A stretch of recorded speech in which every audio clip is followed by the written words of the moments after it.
Chapter 2.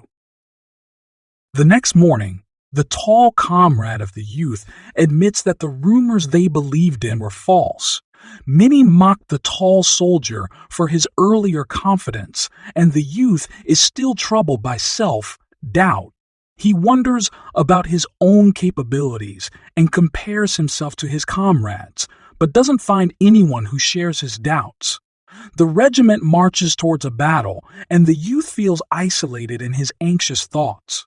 The loud soldier, full of enthusiasm, believes they will win, but the youth doubts his bravery.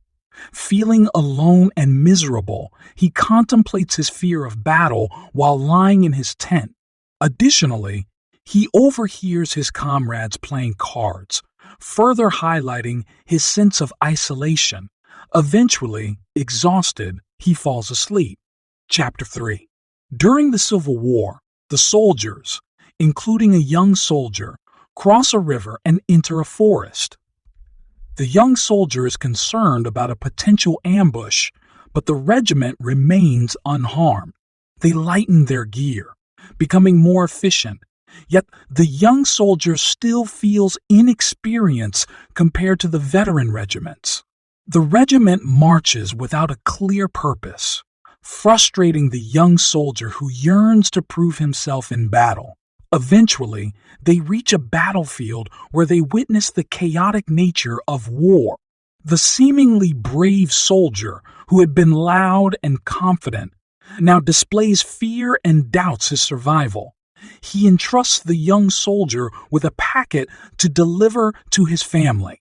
In the midst of the chaos, the young soldier reflects on death and contemplates the meaning of war. Slowly, he begins to accept his fate and finds a small semblance of peace in the prospect of dying. Chapter 4. The brigade stops in a grove and observes the battle unfolding in chaos from a distance. Soldiers exchange rumors and gossip among themselves. Suddenly, a fierce battle breaks out, silencing the regiment. The lieutenant gets injured, and the men come under fire, dodging bullets. The enemy charges, causing panic among a few troops, which leads to a disorderly retreat.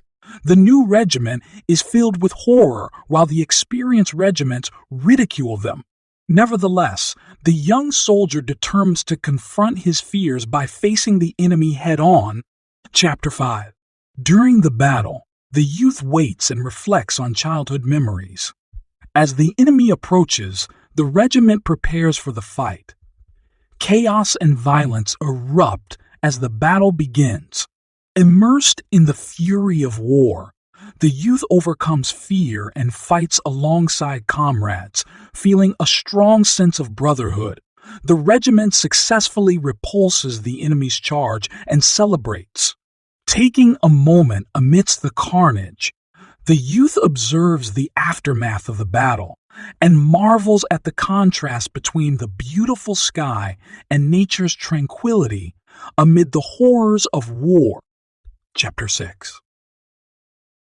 After regaining consciousness following the battle, the youth experiences a mix of self-satisfaction and pride for enduring the challenges of war. However, as the enemy approaches once more, fear and panic grip the soldiers, overwhelming the youth. Terrified, he flees from the battle and witnesses chaos and destruction around him. Eventually, he stumbles upon a general and his staff who are observing the ongoing battle. The general issues orders to his officers, and although the youth wishes to offer his advice, he refrains from doing so. As time goes on, the general learns that their troops have successfully held back the enemy, leading to his elation and the decision to launch a counterattack. The youth observes the general's joy and excitement as the battle intensifies. The battle intensifies.